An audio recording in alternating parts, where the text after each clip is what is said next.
And we are back for another episode of Around the Minors. Who is ready? I am. That was weak. I am. Woo! I quit. I seriously quit. So, how are you guys doing tonight? Alright. Surviving. Definitely gotta survive after a night like last night, right? Yeah. If you didn't hear, he got lubricated in the butt last night. Yeah. Last night's stream. And the UFO was here today to probe him.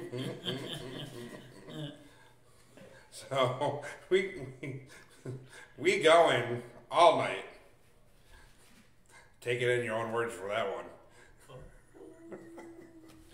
Yeah. All right. Anyway, let's dive into this though. So there's a few things coming out of the. I know it's not the minors, but a few things coming out of the NHL today. The NHL is currently on a complete league stoppage until at least the 27th. Your thoughts, and if it's a good thing or a bad thing? Well, under what they're doing it, give it's to me it's more like a break for the guys too, because there's a lot of COVID protocol cases right now. It'll give the quarantine time to get everybody back. It's how I'm feeling, and hopefully it's long enough. We don't want to go too far. Yeah. Because I know our Red Wings, even our coach right now is under COVID protocol. So I think it's a good thing to give, like Dana said, to give the players a rest and everything. I honestly think that this time of the year they should be a couple weeks off. Anyways, there shouldn't be no games. Let the guys be with their family for the holiday. Right. Because it's hard. They play 82 games a year. To have time with their family during that time too. Exactly. It's just something that, especially with being on the road, have that time too. Yeah. You can be on the road for literally weeks at a time for. Right. Yeah. And in holiday time, it's really nice to be with your family. Right. Especially this year, where you don't know what's going to happen next year. Yeah. I know we pick our careers or whatever you want to say, our path. So sometimes you have to deal with what your schedule is, because we do pick what we do. But it's just something that, even a job like that, it deserves their time off. Yeah. So, that's just something that I'm glad that they did. And it's something well deserved, especially this season where they're losing players left and right, and it's short benches constantly. Oh, yeah. So yes. And you can only call up so many players, because then you have the issue that each league's losing all their players, and then it trickles down to all the leagues, players getting called up, and yeah. Right, and it's hitting all the leagues, not just NHL, but the NHL is trying to make amends for everything. Oh, yes. And the good thing, too, is that with this, it gives the people that, the players that were in the minors, time to go back to the teams and reacclimate and go through the progress that they should have. Mm-hmm. And it gives the 24/7 players in the NHL the time to rest their feet, to rest. Yeah. Because especially after break, it's crunch time. Oh, yeah. Yeah. Well, I know they with them agreeing with the Olympics coming up too, that they will have a break for that too, because I do believe that they shut down for that time too now.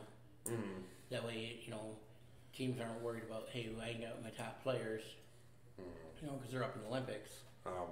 About that too, because of the Omni-Ryan cases going around the world right now, Along with the shutdown announcement, the NHL is not sending players to the Olympics this year. Okay, they did change Um, everything. And with that announcement, the AHL is not sending players either, just because of how the agreement came about. Because they're the two top leagues in the North Right. America. So Right. Yeah. and it's like I hate that they don't get that chance because a lot of the players love to go Oh yeah. and they love to participate for their team, their nation. Yeah, but my opinion on that though too, I like it better too though that when we build our team, not with pro, because it just shows how much harder it is to actually win the gold. And Because some of the teams can be stacked, we know that throughout history of watching how many players can get called into it. And that's another thing too is especially this year, the NHL and the NHL not going, but the KHL we have not heard anything. So they are still currently going. So it might be in favor of Russia this year, where Where they used to dominate until Miracle on Ice. yeah. And that's what I mean. You can if you got the right guys, you don't need NHL players or KHL players to win. You can do it. It's finding the right chemistry and right group of players. And it's but that's the sad thing though is that the KHL, even though it has international players, it's mostly dominated by Russians. Yeah, but here's the thing. It's just like Japan for Olympics. If you're going to be an Olympian for Japan or China, you start at a young age, and that's your career. For hockey players in Russia, it's the same thing. They start young, and it's what they're trained for. They're trained to play. So if it's all they do, and you pretty much have the same. Your crew is like the Russian Five. They play together forever. That's what they're built to do.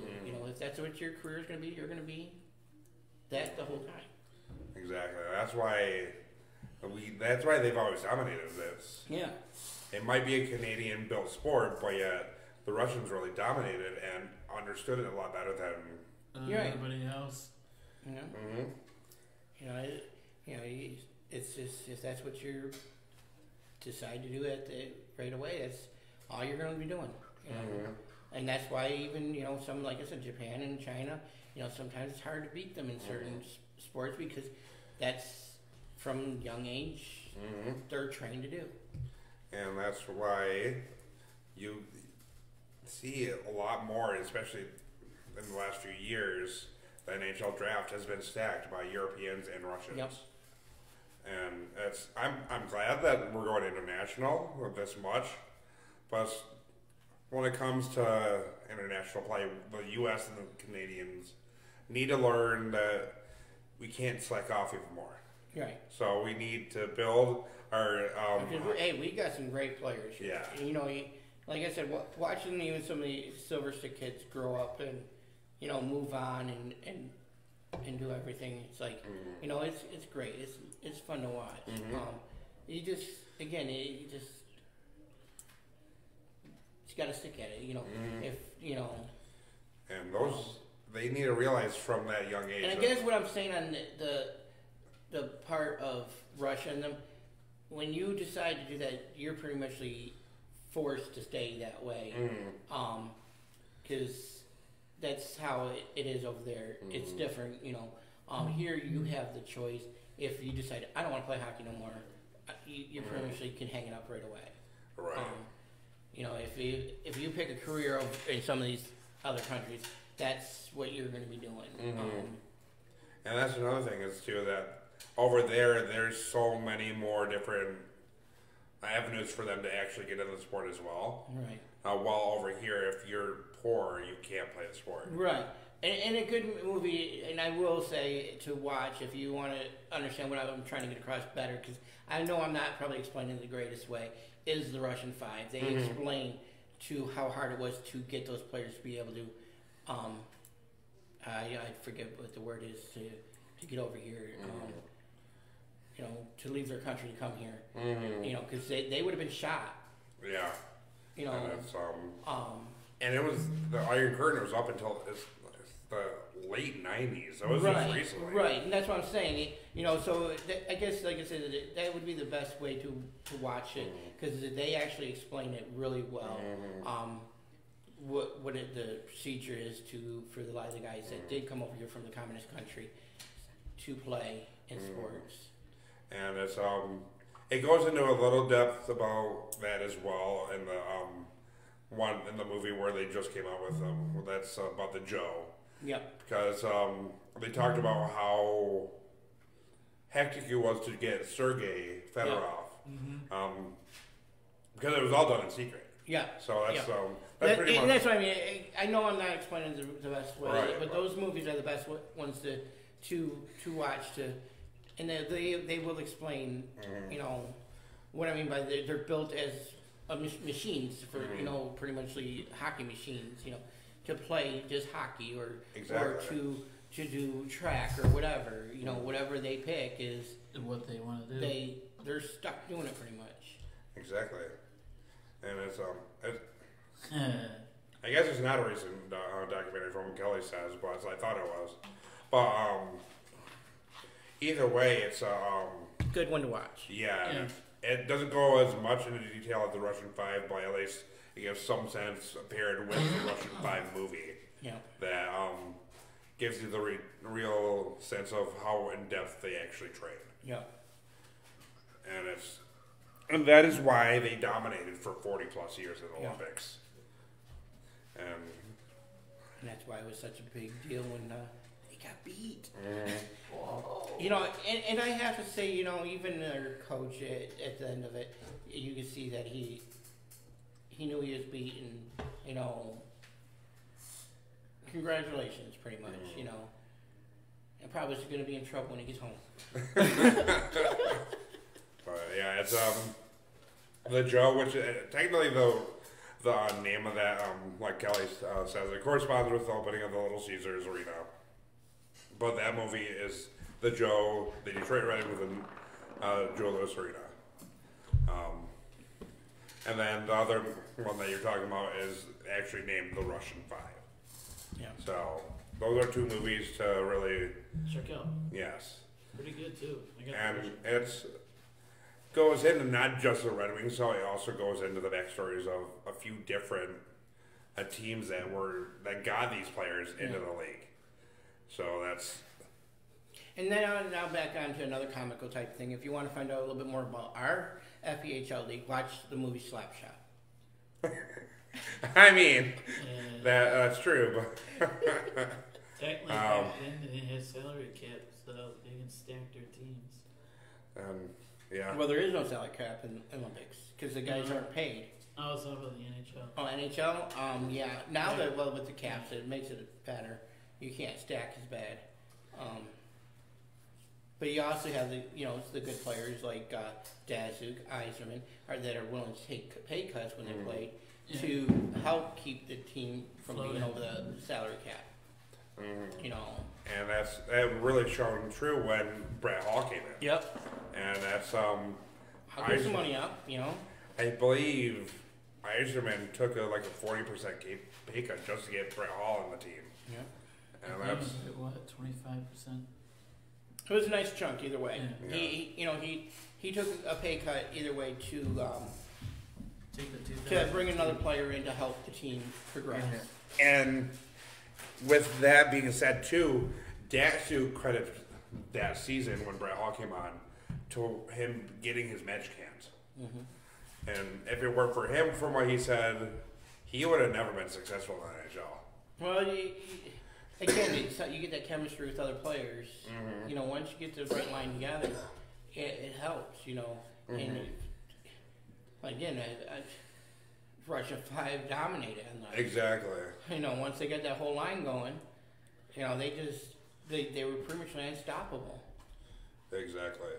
And that's definitely something that we probably won't be seeing for a while. No. But as more, these GMs need to realize that it's not about the money though. Too, these players need to go back to that stigma of The love of hockey, the love of playing, not becoming multi-millionaires. and without it too, without your players, your teammates, you would not be a multimillionaire. Right. So that's another thing is that it's you can't just credit yourself. You got to have the other players. We've had teams come through Port Huron, and the first year of the Falcons, like I said, we lost the majority of the games. We won 6, and I have to say that first year, most of the year, it was I. That every player was trying to take the puck up ice themselves and get that goal. Exactly. You got to play as a team. Your defense has to work with you. You're pass the puck. If you can get a 2-on-1, 3-on-1 breakaways, that's what we want. You can't always try and do everything on your own. And that's exactly what the Russians knew for years before the rest of the world. Yeah. Because their passing game would kill you more than their checks. Right. And that's what you need to study more on film rather than actual games. Again, that comes back to the game of Miracle on Ice. You really didn't see the Russians check as much until that game. You see them checked even more because our guys learned what they needed to do, keep the puck from them, Exactly. stop the puck. So you've seen a lot more checking from them, and they didn't know what to do because we took the passing lanes away from them. Right. And that's what we needed. That's what we had to do: take the passing lane away. Right. But yeah, like you said, they didn't check much. It was mostly back and forth with that puck, And they didn't even have to look either. They got those perfect passes with sending it behind them and knowing the person would be there. So that's watching that documentary makes me sad that I didn't get to watch hockey evolve growing up in Arkansas. I've only started learning about hockey in the last year and a few months, but I'm glad to start now and bring my kiddos up watching it. Yeah, that's another thing too. Hockey has really evolved since the 80s and 90s. It came from a sport where it's constant brawls, constant hitting, constant fights. Yeah. And you're seeing a lot less fights. Still seeing a lot of the hidden, and a lot of the fights that you see now will come from, when you get a bad hit, causes, guys to get mad than the fight. But you guys still have a good occasional fight in the game. So, which kind of makes me sad too, though, because I miss the days where you'd get more fights for defending your team. Yeah. Because it's like, it's really frowned upon. And I upon. have to say that's pretty much what our league does here. You see a lot of that still in our league. If a guy gets hit, one of the other players are going to go step up. Right. You see that a lot still in our league. But the higher leagues, you're still slowly seeing it go away. And it's sad because they're scared they're going to defend their teammate, then they're going to get suspension. Yep. So that's the real stigma around. I'd rather have the player hurt rather than the defending. Right.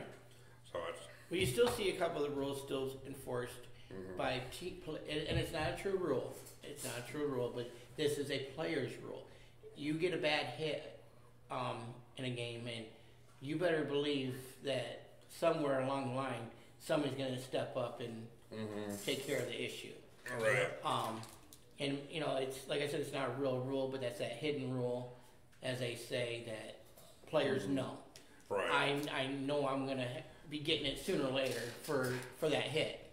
Exactly.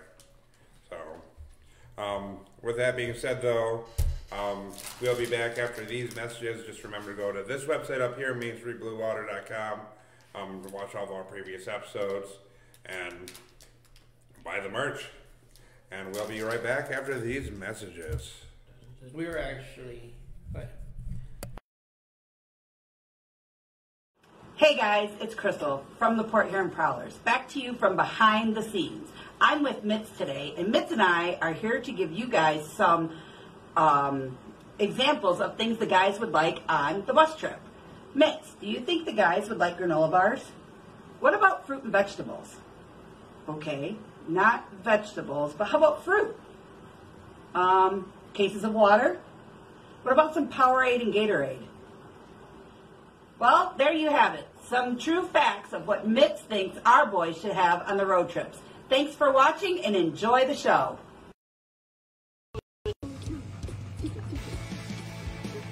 Well, not really. I got the big elite wrestling tomorrow, guys. If you're on wrestling.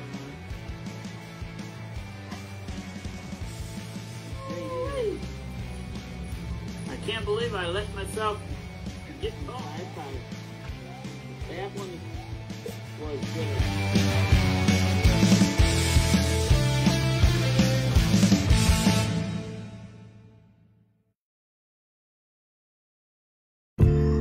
Hey there, I'm Chris. And I'm Kelly. You might remember One Love Weekly used to be called One News Weekly. Well, that was season 1, and now we're coming into season 2. We've changed up the format, and we're bringing the news to you in a more personal issue.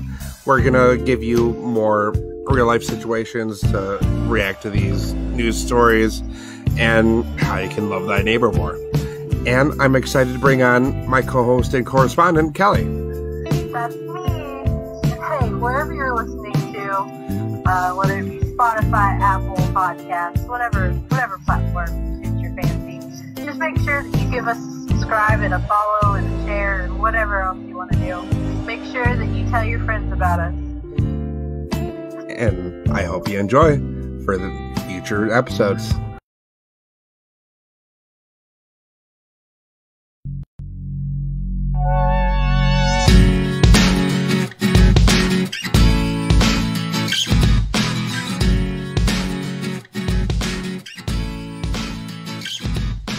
Hey, this is James Woolman here from Great Lakes Gaming. Are you looking for an excuse to get out of the house? Well, if so, we're your excuse.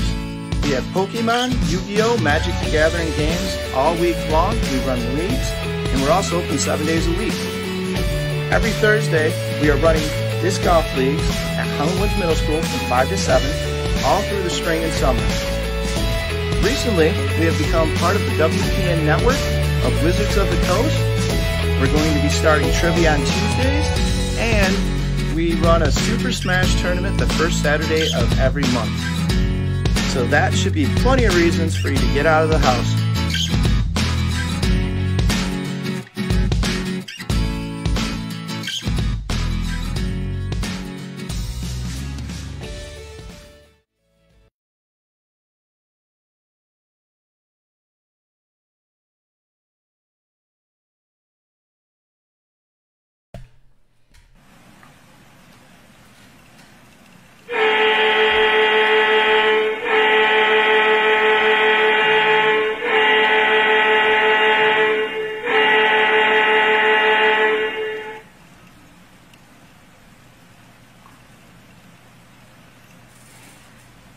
And we are back.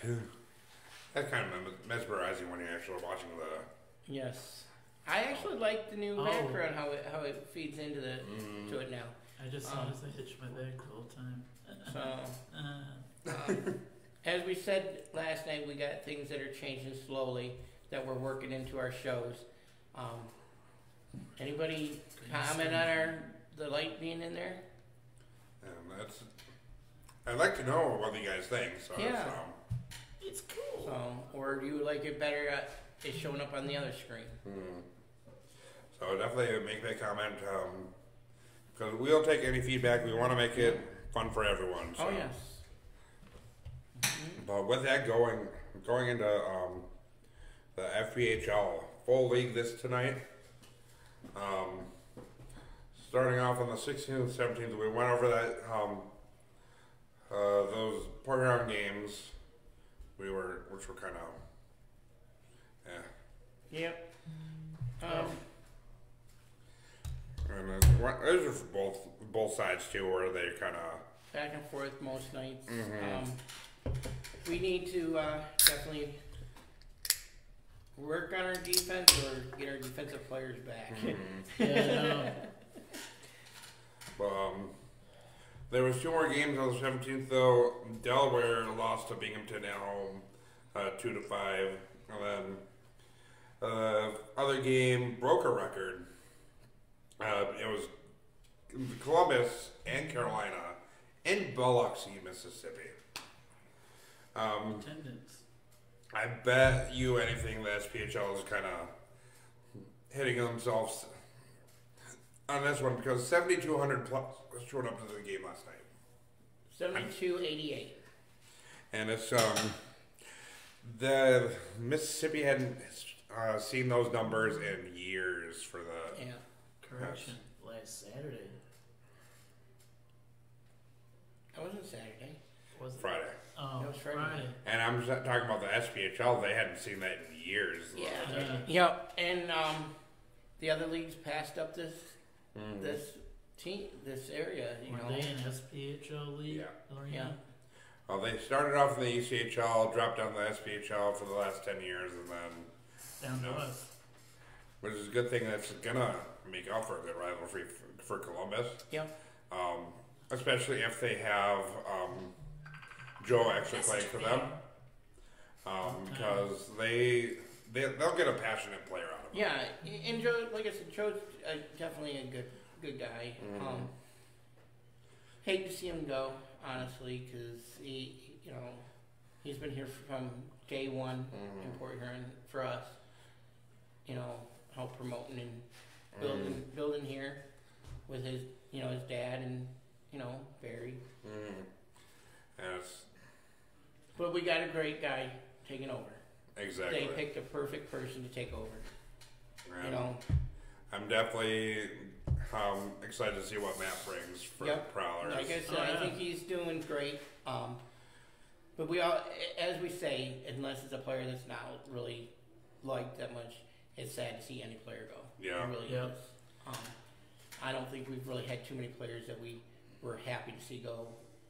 There might be a few here or there, but Tell you the I truth, thought though, it was, tell you the truth, the only person that I was ever happy to see go was Jake Roop. I was saying that I'm glad that Joe kept the Mississippi Seawolves name and everything. and I will say that with you saying that falls on what we were saying. A player that is willing to stand up for his team, he stands up for the team too much, way too much over minor stuff. And it's and I don't say that though because I'm not. Let me back up here though too.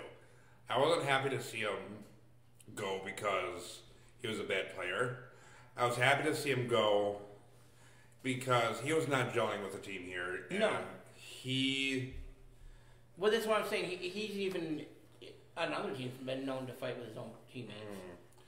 And you don't want that. You don't. Yeah. And he's a great, amazing player. He is. That's what I'm But- saying. He's a good player, but he stands up a little bit too much, like I said, for the team Yeah. at times. Things are gonna happen, but Exactly. And that's something that, with the right team. and again, like we said, Jake Krupp, you are a damn good player, but And that's just Columbus. He found his niche. Yep. He really did, and I'm happy that he landed there. Yep. So, and he made a great friendship with Scott Rand, so that's Yeah. a good thing for him too. Oh, so yeah. that's amazing for him. And hats off to him for finding that. yep. But going on to this though, and then Saturday night we had 2 other games besides Port Huron. 8-3 win for Watertown over Binghamton, and then a 6-2 comeback win for Columbus over Carolina on Saturday night. So that's another split weekend for Carolina. Yeah. So they can be a very dangerous team if they want Yeah. to. Oh yeah, definitely. But it's the fact that a lot of times Holland does not have the defense and on a constant basis. But again, it's the same thing for them as us. Is a lot of their defensive players are up in the SPHL right now. Exactly. Yep. You know, their top line defense is not here. But that's the thing for most of the teams Most of the right teams, now. you know, we're all hurting for that defense. That's especially when I read off the goals for 80, 83 for Watertown, Danbury, 63, 60, 68, 68. The only team that breaks with the bend is 39 for Delaware.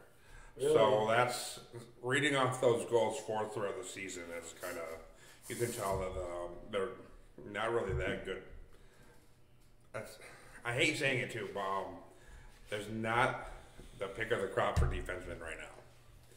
And when you got the good defensemen, they get called up. And then you got the good defensemen that don't want to play in the FPHL as well. Because this is the low of the low. You know. And I meant to do this last night. I wanted to call out the Hat Tricks announcers. When you say that that was a good power play overall, but we scored the shorthanded goal and you didn't score, that's not a good power play. Even though you beat us this weekend, that's not a good power play. But Oh, yeah. overall, they were good announcers, but it's just like they need to realize a few things. But come on, dude, what do you think, really? All right. You know, a shorthanded goal, but you're going to say that was a good power play. Good power play for who though? They do. Right. Yeah. But yeah, that's that had me scratching my head a few times too. I'm like, what? But standings up for the FPHL, going on that. And first, the Watertown with a record of 12-3. Danbury is in second with a record of 13-3-1. And remember, guys, this is a win percentage standings based rather than points based. Yeah. Columbus is in third with an 8-5-3. Carolina is 8-7-1 in fourth. Binghamton has dropped down to fifth place with a record of 8-8. The funny thing is, they were second or first place when the season started too. Yeah. And then sixth is a 6-9-2. So what? The first and the sixth place can change pretty easily. Yeah. And then, unfortunately, pulling up the rear right now, 12-1 is Delaware. But they just got Alex Basie back, who's going to be a really good table turner for them. So that's going to be hopefully a good thing for them to go out and actually start winning a few games, because they definitely deserve it. Yeah. Just not against us. Yeah. But let's see them first before we actually make that assumption, though, right? Right. Going into that, though, the FPHL is within at least a competitive way, close within every team. Yeah. And then going into that SPHL, though, is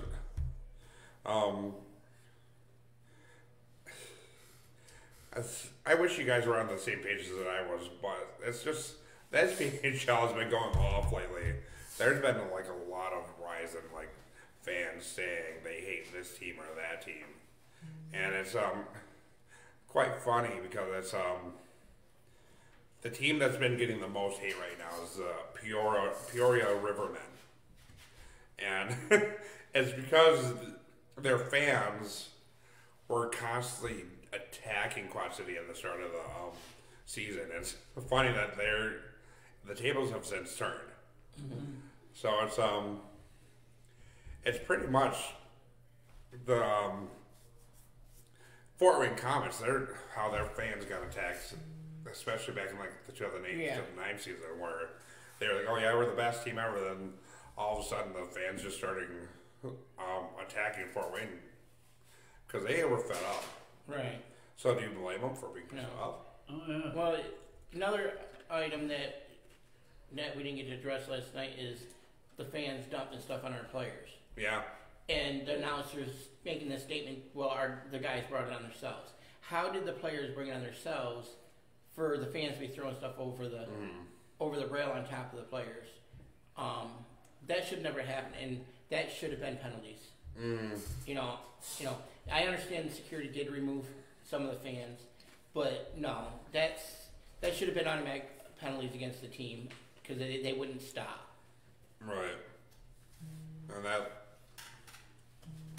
it's just like the start of the season too, where they were constantly throwing stuff on the ice after each goal. Yeah. Now and like I was telling my son, they still do it after the first goal of the night because their arena sells these stupid carrots for them to throw out on the ice.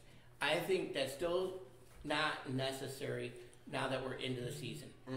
First goal of the season, whatever, but not every game. We do have stuff to throw on the ice, but that's for intermission. It's the chuck-a-pucks, but not after a goal. Exactly. To me, you're just delaying the process of the game. Exactly, and that's something that needs to really be addressed at the FPHL office. Yes.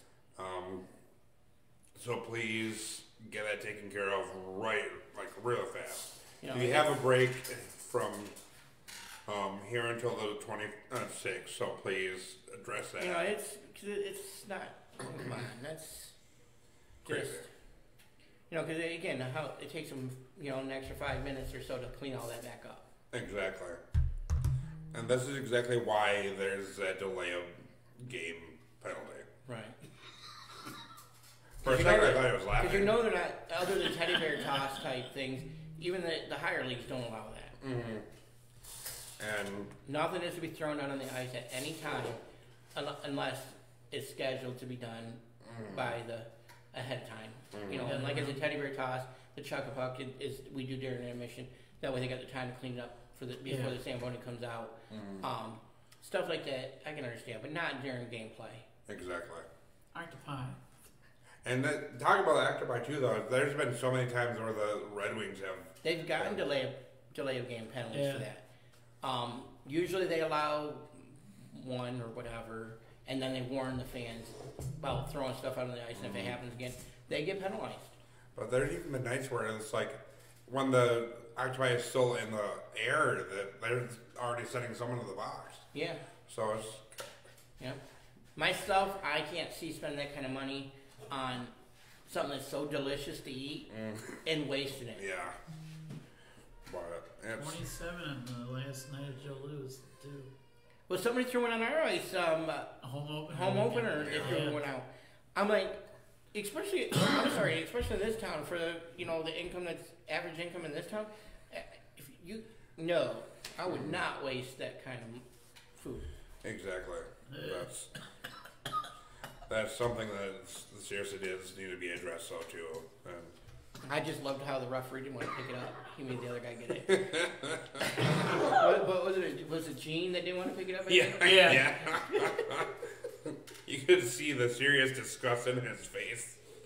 Talking about the FPHL, though, I do want to congratulate Henry Dill and Austin Rodensbush, who were constant mainstays in the FPHL. Yeah.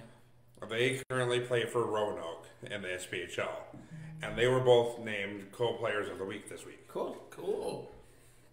And then the duo combined to lead to a 2-game sweep of Evansville, posting a combined 1 games against average, .965 save percentage, and 1 shutout, as the Dogs moved to a 6-3-1 record in the last 10.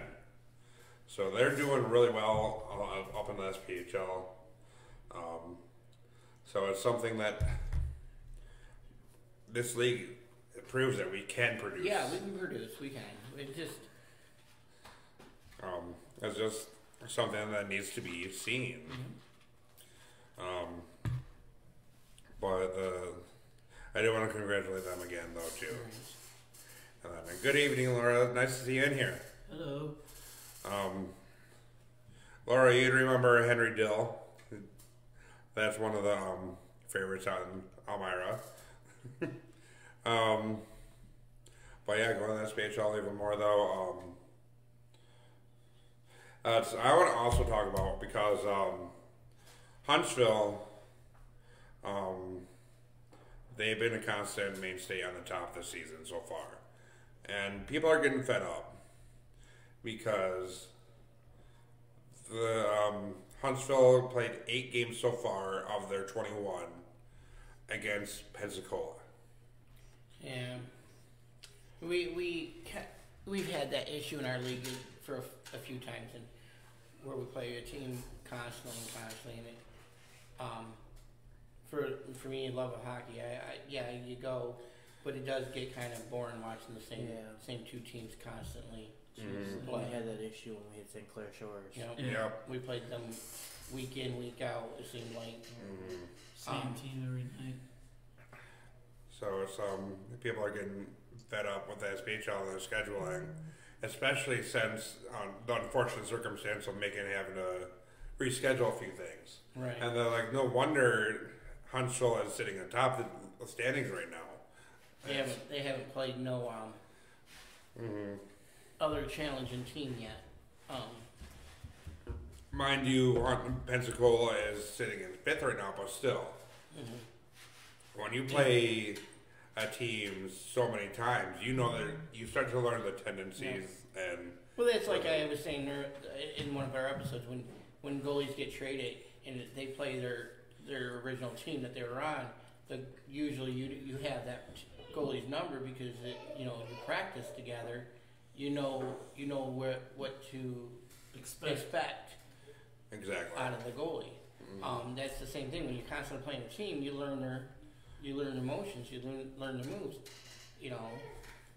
And that's just something that could also be addressed as well.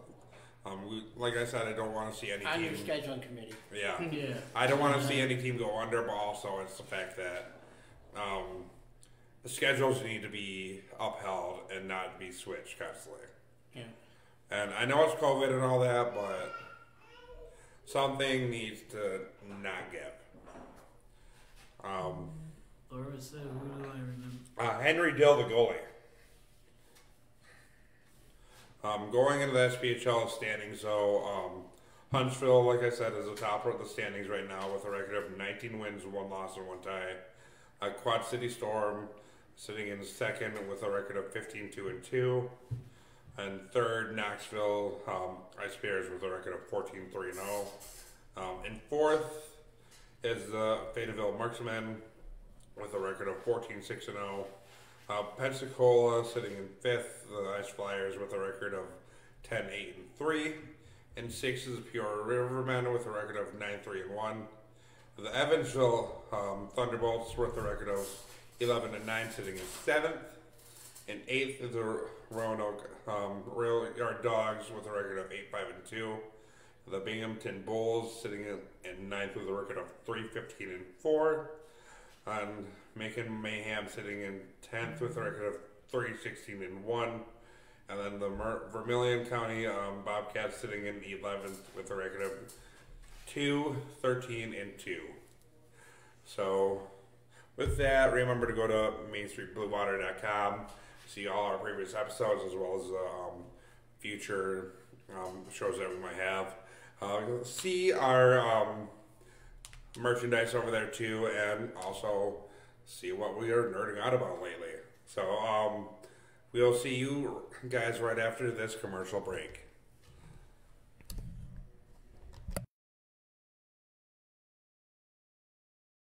Hey guys, it's Crystal from the Port Huron Prowlers. Back to you from behind the scenes.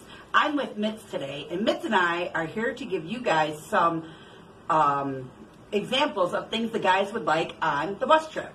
Mitz, do you think the guys would like granola bars? What about fruit and vegetables? Okay, not vegetables, but how about fruit? Cases of water? What about some Powerade and Gatorade? Well, there you have it. Some true facts of what Mitz thinks our boys should have on the road trips. Thanks for watching and enjoy the show. Well, not really. I got the beat elite wrestling tomorrow, guys. If you're on the wrestling.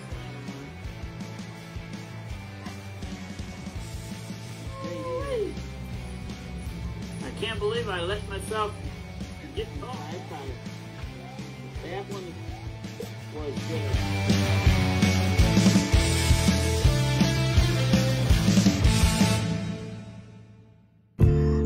Hey there, I'm Chris. And I'm Kelly. You might remember One Love Weekly used to be called One News Weekly. Well, that was season 1, and now we're coming into season 2. We've changed up the format, and we're bringing the news to you in a more personal issue. We're gonna give you more real-life situations to react to these news stories, and how you can love thy neighbor more. And I'm excited to bring on my co-host and correspondent, Kelly. That's me. Hey, wherever you're listening to, whether it be Spotify, Apple Podcasts, whatever platform suits your fancy, just make sure that you give us a subscribe and a follow and a share and whatever else you want to do. Make sure that you tell your friends about us. And I hope you enjoy for the future episodes.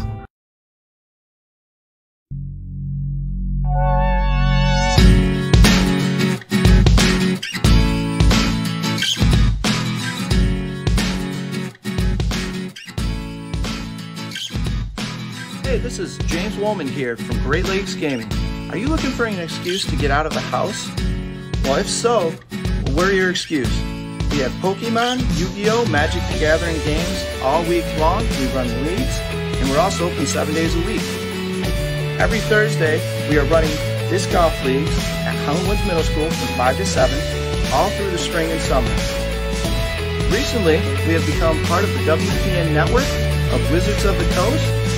We're going to be starting trivia on Tuesdays, and we run a Super Smash tournament the first Saturday of every month. So that should be plenty of reasons for you to get out of the house.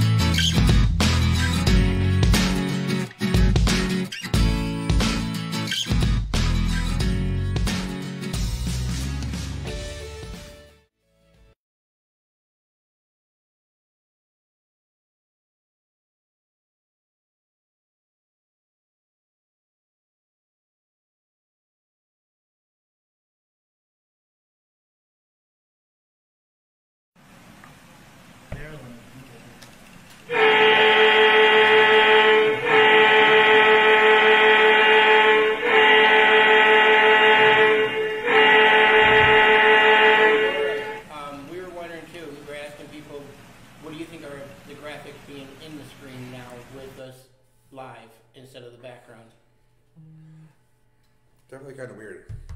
Nice? Weird? I like it so far. Dana's like halfway off the screen. It's all your fault. Because I moved my chair. Because you're talking TMI stuff again. Too much information.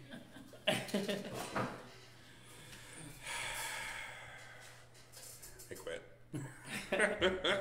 Anyways, talking about more graphics, let's get into the ECHL. Let's start off with Videos.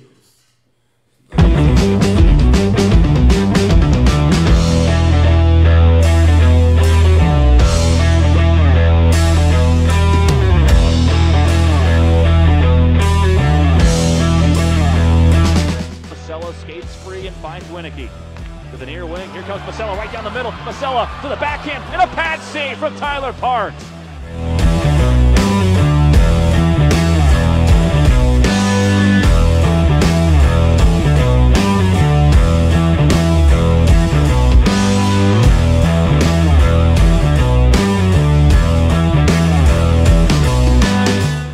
To Murphy, tries to get it in front. All alone is Boudreau. He shoots. What a save by Greaves, and it's loose, and it goes wide.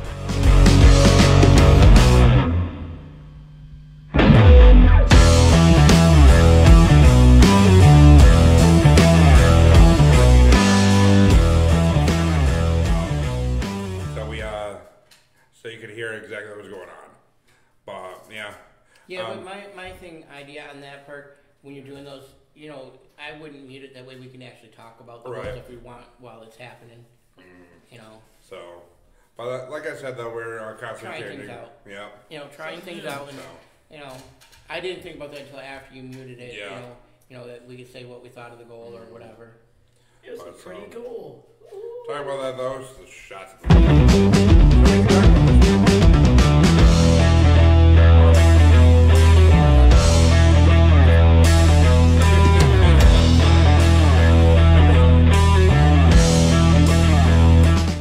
by the K-Wings. Getman sends it back ahead to Gates. Quick re-entry. Elmire 2-on-1 with Craighead. Sends it across. Craighead, one-timer score!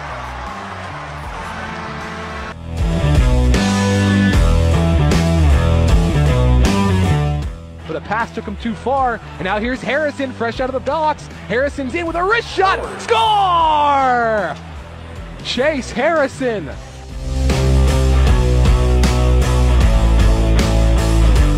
As to why the Comets pumping off the wall, and it trickles back into the Kalamazoo zone. Here's Petrozelli with a steal, coming in, he scores! No doubt about that one!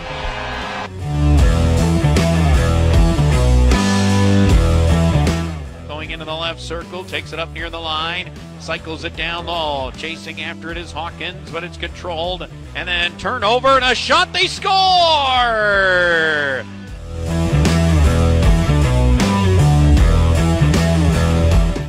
Just the way that the Rush will want it.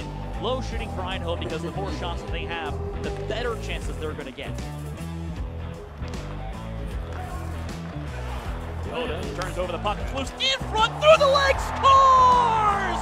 Oh, what a goal by Luke Brown, who traced it through Tendek for his 8th of the year and a 1-0 lead. Where you watching?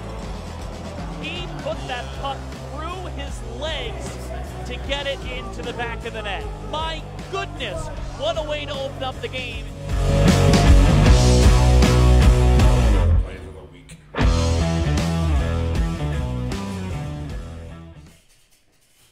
We don't want us out of there though,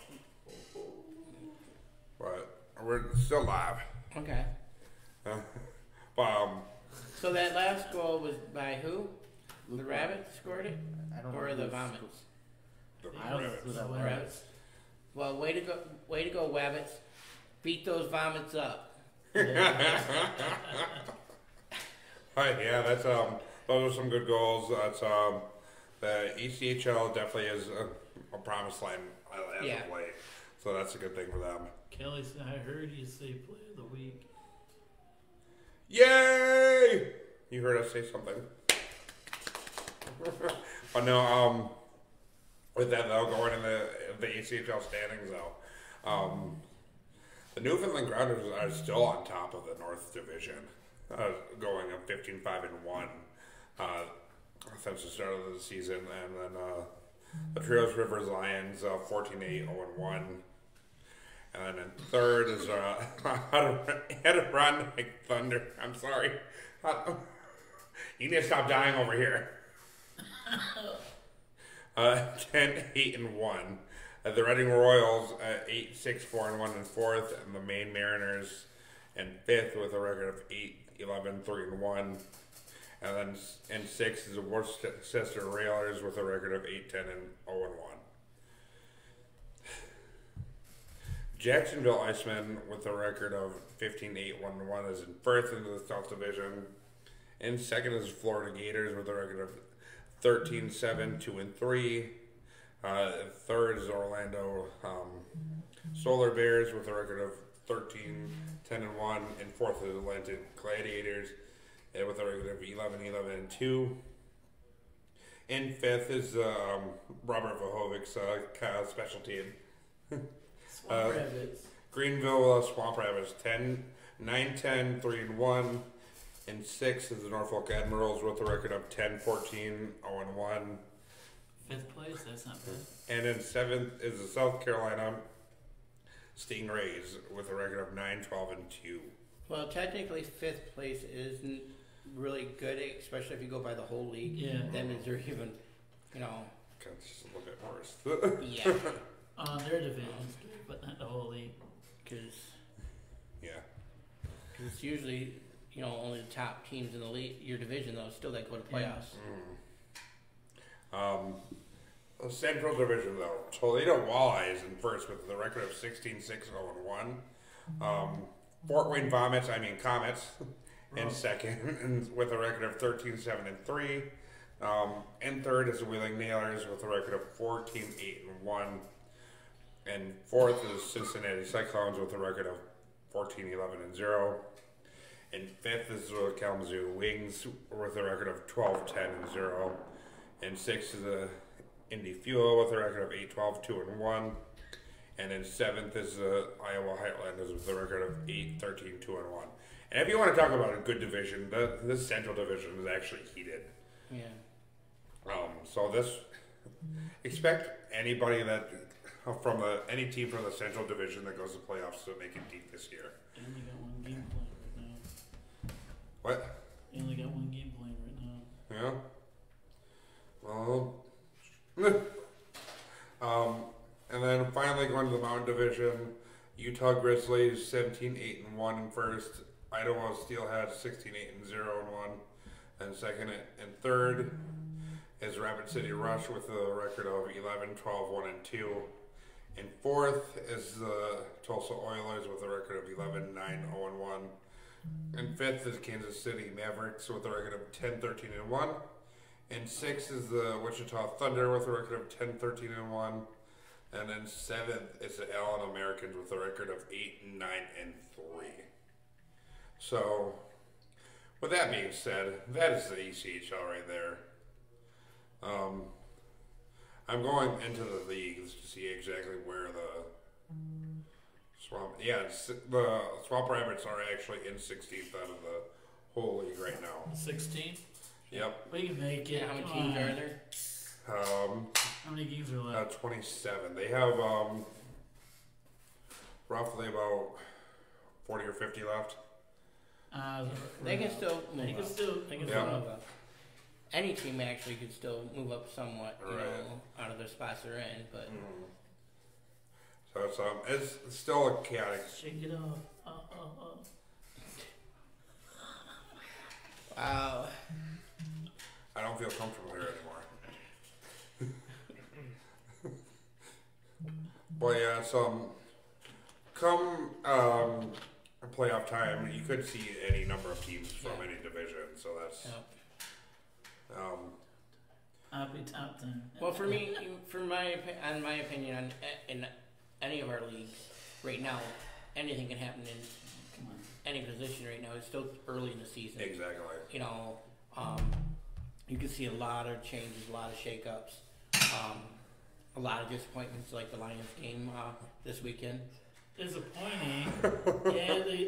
Yeah, I'm not talking about for the Lions. That was, great for the Lions. I'm talking about disappointing for, the draft pick. No, I'm talking about for the Cardinals. You know how, they're the number one team right now. Something like that, yeah. You know, and the worst team in the league right now beats them. Not by a little bit either. They blew them out of the water. I know I made a comment on your status when you said that.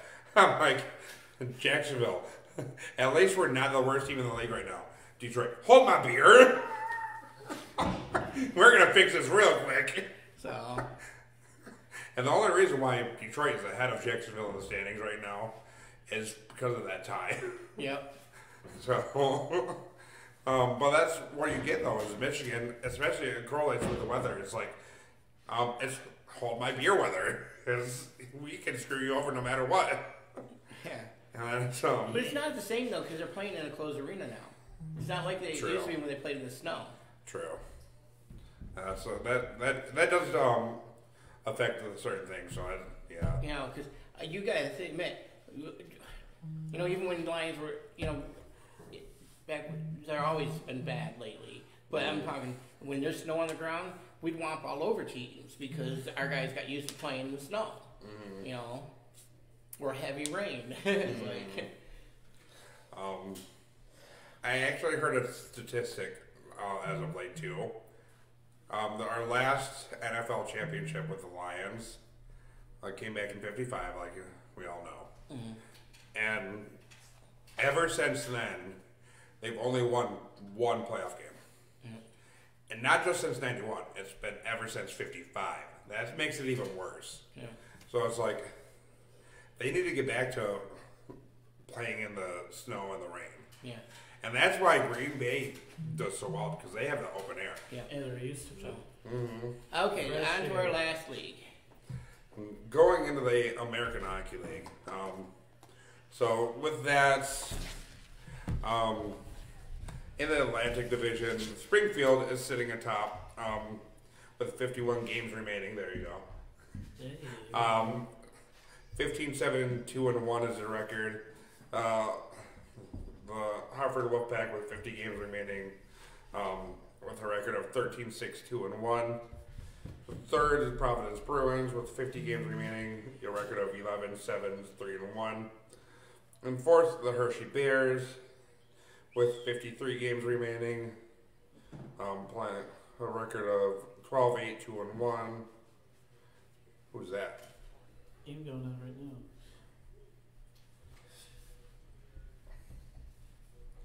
now. And fifth is the Charlotte Checkers, 45 games remaining, with a record of 14-11-2. And sixth is the Wilkes-Barre Scranton Penguins with a record of 9-10-1-2. And seven is the Islanders with a record of 9-14-1-3. And eighth is the Phantoms, the Lee Valley Phantoms, with a record of 6-11-4-2. In the North Division, sitting in first, the Utica Comets with 51 games remaining, 18-1-2. Rochester Americans in second, 53 games remaining, 15-8-0. And third, the Ball Rocket, 48 games remaining with a record of 12-10-2. Third, Cleveland Monsters with a record of 10-8-3-3. And fourth, 52 games remaining. 51 games remaining for the Toronto Marlies, 10-9-1-1 in fifth. And sixth is the Bellevue Senators with a record of 11-11, 50 games remaining. And Syracuse Crunch, 55 games remaining with a record of 8-10-2-1. The Central Division. This will be another heated division as well. Chicago Wolves, 50 games remaining with a record of 20 wins, 4 losses, 1 overtime loss, and 1 shootout loss. 24-1-1. 24-1-1. Wow. And Utica is 18-1-2 with a 905 win percentage. Their favorite might win the whole thing then. Manitoba Moose, 15-9-1. Rockford Ice Hogs, 11-10-1-1. Iowa Wild is 10-10-2-1. Grand Rapids Griffins, 9-10-2-1. 6 is the Milwaukee Admirals, 10-13-2. And 7th is the Texas Stars with a record of 8-11-3-1. And finally, the Pacific Division. Stockton Heat, in first with a record of 18-2-2-1. Ontario Reign, 14-5-1-1. And third is the Hendricks Silver Knights with a record of 12-7-2-1. And fourth is the Tuscan Roadrunners with a record of 10-9-2-0. Botsford Canucks in the fifth place with a record of 10-9-2-1. Colorado Eagles in sixth with a record of 10-10-2-2. And seventh is Bakersfield Condors, 7-8-1-3. Eighth is San Diego Gulls, 9-12-1. And in ninth is San Jose Barracuda with a record of 9-12-1. Now, with you earlier, you were announcing how many games the team had left. That makes a big difference too sometimes too, because if a team's got a lot of games in hand that they still haven't played, you know, if they're down lower than another team and they got a lot of games still to play than another team does, that can actually shake a lot of things up too later. Exactly. You know, a lot of people don't realize that, you know, teams don't always play the games as fast as the other teams because the way the schedules are put together, like we know. Exactly. But if you got an extra 5 games in hand to play still over a team that's ahead of you, that could make a big difference in the end. And it's kind of like Colorado Eagles. They have 44 games left. They are the lowest team. They play the most. Well, not the most. They have the least remaining. Right. So that'll really affect them later on in the game, where teams that still have games to play. Yeah, kind of like the Rochester Americans. They have 53 remaining. And that makes you really have to pay attention when you have the lower amount left, because you already played more of your season than the other teams, that watching what other teams are doing to see if you are still going to get that spot. Right. Because you're not locked in until, it flattens out, and everybody gets their starts getting their games in. And especially with the American Hockey League too, where it's still that off balance from the Pacific Division to the rest of the league. The Pacific Division is playing less games than the rest of the league too. So you really need to account for not just that too, as you really need to take those games remaining more to heart. Yep.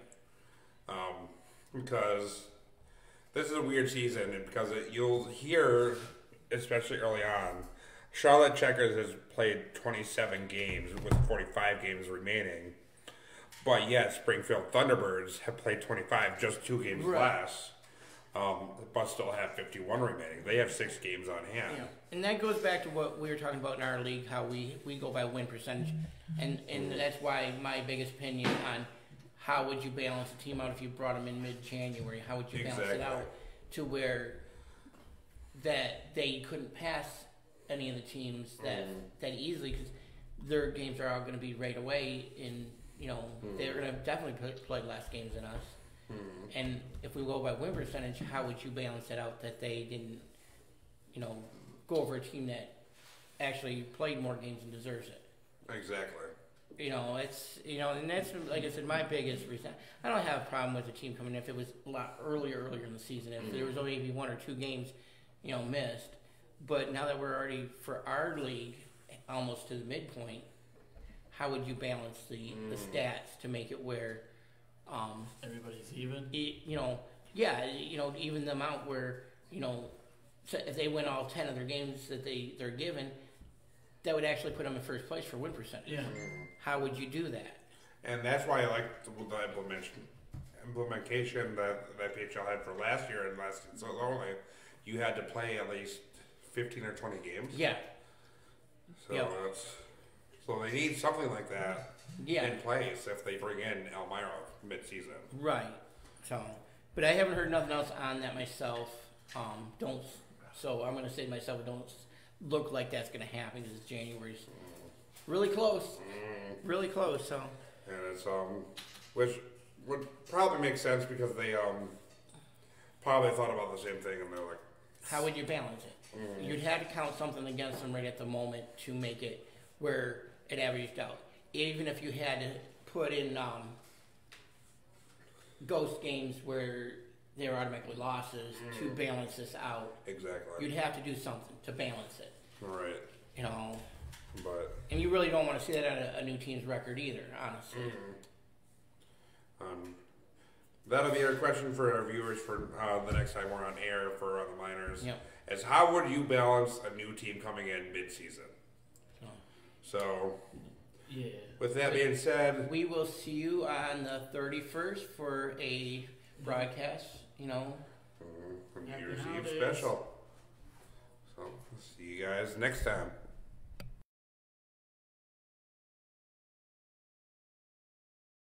Hey guys, it's Crystal from the Port Huron Prowlers. Back to you from behind the scenes.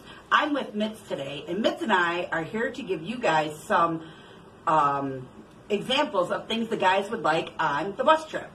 Mitz, do you think the guys would like granola bars? What about fruit and vegetables? Okay, not vegetables, but how about fruit? Cases of water? What about some Powerade and Gatorade? Well, there you have it. Some true facts of what Mitz thinks our boys should have on the road trips. Thanks for watching and enjoy the show.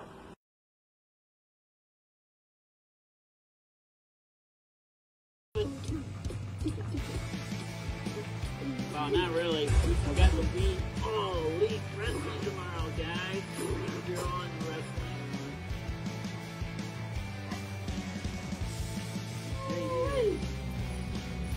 I can't believe I let myself get caught. That one was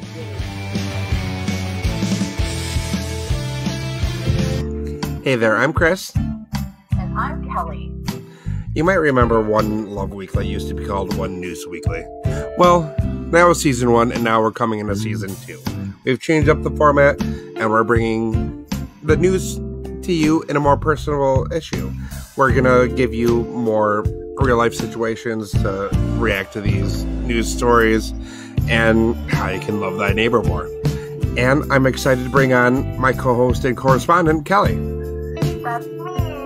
Hey, wherever you're listening to, whether it be Spotify, Apple Podcasts, whatever platform suits your fancy, just make sure that you give us a subscribe and a follow and a share and whatever else you want to do. Make sure that you tell your friends about us. And I hope you enjoy for the future episodes.